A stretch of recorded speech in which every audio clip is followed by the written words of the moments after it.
Silahkan masuk Mbak. Silahkan duduk.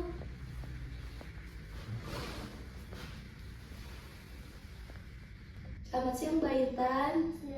Gimana Mbak kabarnya hari ini? Alhamdulillah baik. Alhamdulillah. Mbak kesini dengan siapa? Sendiri. Oh sendiri. Lalu perjalanan di jalannya gimana Mbak? Alhamdulillah lancar. Alhamdulillah.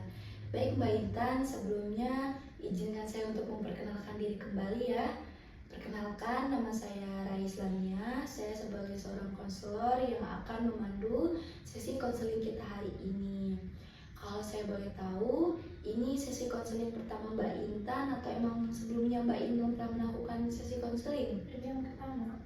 Wah Mbak Intan, sebelumnya saya mengucapkan terima kasih banyak karena Mbak Intan telah mempercayai saya sebagai seorang konselor pertama Mbak Intan.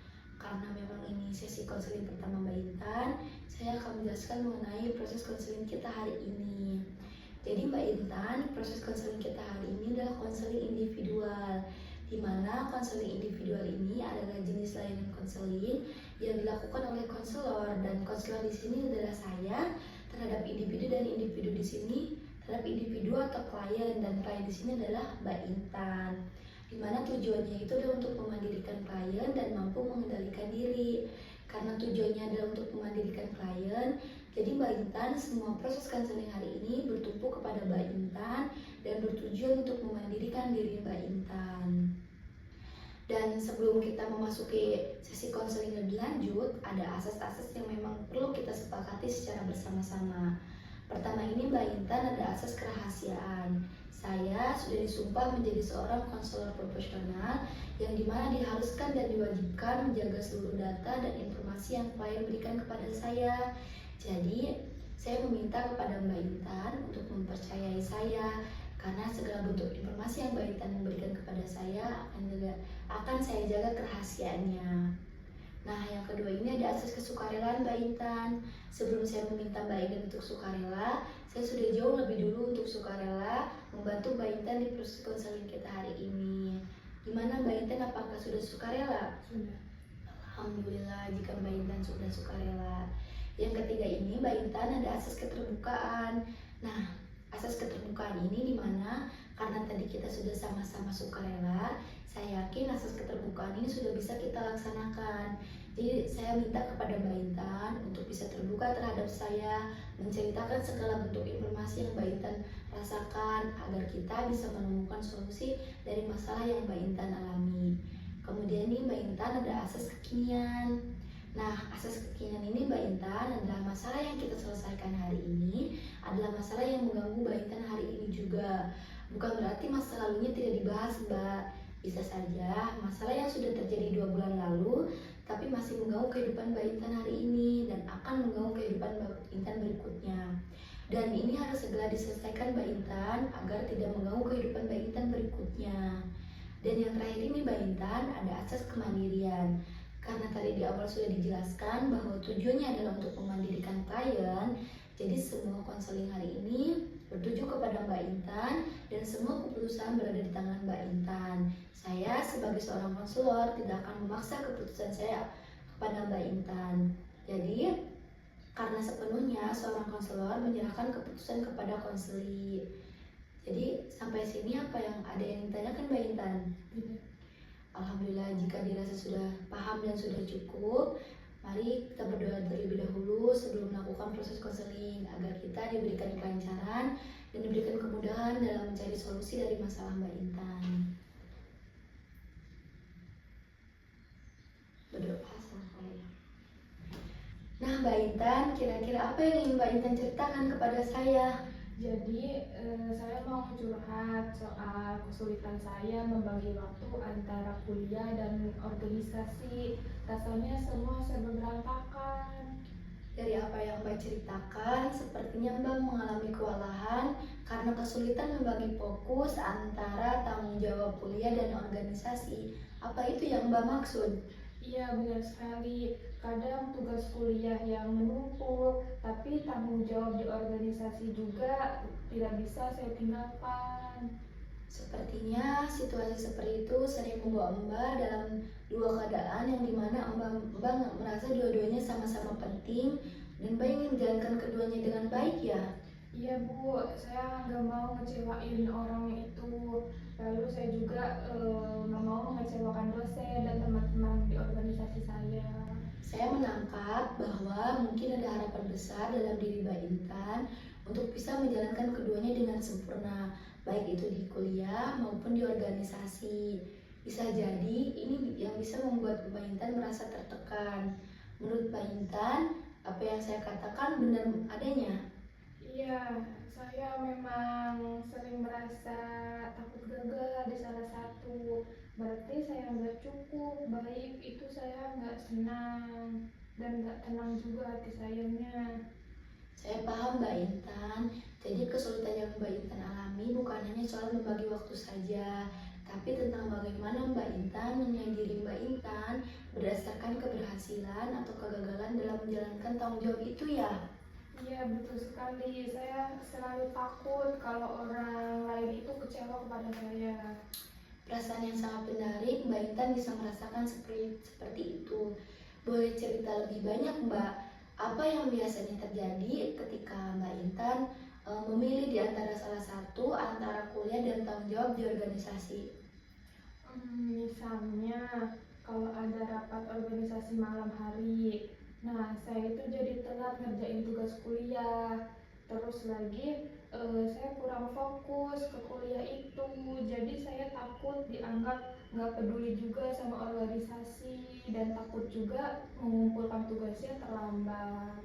Sepertinya situasi seperti ini sering Mbak Intan alami ya, di mana Mbak Intan harus mengorbankan salah satu. Nah, ketika Mbak Intan berada di fase seperti itu, perasaan apa yang Mbak rasakan? Saya merasa bersalah.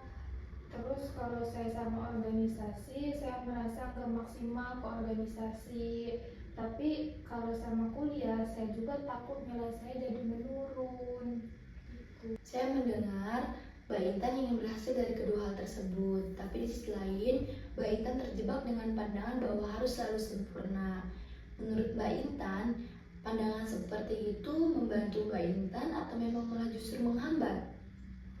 Sepertinya itu menghambat untuk saya, tapi saya nggak bisa menikmati apapun karena perasaan terus khawatir dalam diri saya. Jadi, di satu sisi Mbak Intan ingin dianggap berhasil oleh orang lain, sedangkan di sisi lain Mbak Intan merasa kehilangan rasa tenang. Nah, Mbak Intan, menurut Mbak Intan, apa yang memang perlu diubah agar perasaan itu bisa lebih terkendali? Mungkin saya harus mulai menerima bahwa saya nggak harus sempurna dalam semua hal, baik itu di kuliah maupun di organisasi. Itu kesadaran yang bagus, Mbak Intan. Saya ingin kita diam sejenak untuk merenungi artinya menerima diri Mbak apa adanya tanpa harus selalu sempurna. Ya, saya sadar selama ini terlalu keras pada diri saya sendiri. Saya sering merasa gagal, padahal mungkin orang lain nggak sekeras itu menilai saya. Memahami batasan itu penting, Mbak Intan, karena membagi waktu bisa dimulai dengan menentukan prioritas. Ada metode manajemen waktu dengan menggunakan metode Maastricht Eisenhower, di mana metode ini bisa membantu Mbak Intan untuk memisahkan mana yang penting dan mana yang mendesak. Wah, itu terdengar sangat menarik. Bisakah Ibu jelasin lebih lanjut lagi? Tentu sangat boleh Mbak Intan. Jadi Mbak Intan, Maastricht ini merupakan di mana tugas dibagi menjadi 4 kuadran berdasarkan tingkat kepentingan dan urgensinya. Misalkan ketika Mbak Intan punya tugas yang mendesak dan segera harus dikumpulkan, itu masuk ke dalam kuadran yang penting dan mendesak. Sedangkan misal Mbak Intan ada rapat organisasi yang sudah terjadwal, itu masuk ke dalam kuadran yang penting tetapi tidak mendesak. Kalau begitu saya harus mengelompokkan tugas saya. Tapi bagaimana dengan tugas yang semua terasa penting? Saya paham Mbak Intan, jika dirasa semuanya sama-sama penting, Mbak Intan bisa fokus pada di mana hal yang memang memberikan dampak langsung pada tujuan Mbak Intan. Misal bisa hasil nilai kuliah, atau memang hasil dari organisasi.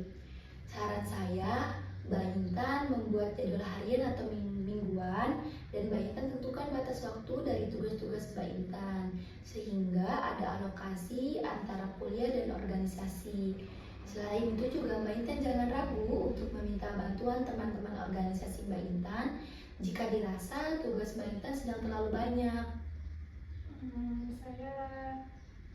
Saya belum pernah coba bikin jadwal sedetail itu. Mungkin ini yang saya butuhkan, Bu. Selain itu, Mbak Intan juga bisa mencoba komunikasikan dengan teman-teman organisasi Mbak Intan terkait prioritas Mbak Intan. Bisa jika ada tugas Mbak Intan yang memang sangat mendesak.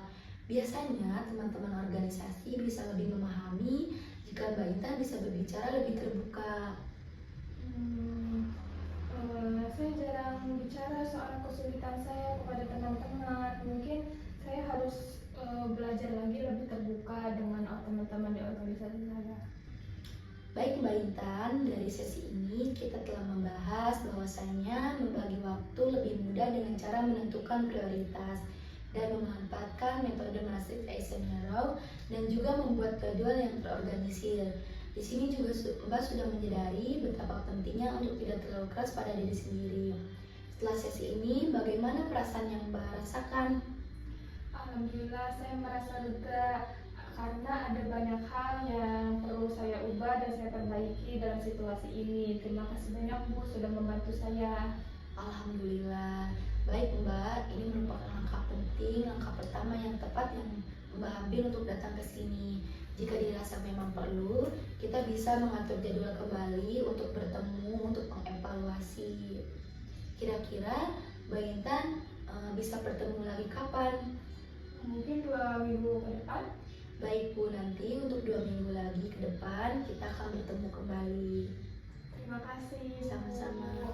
Mari silahkan. Mari.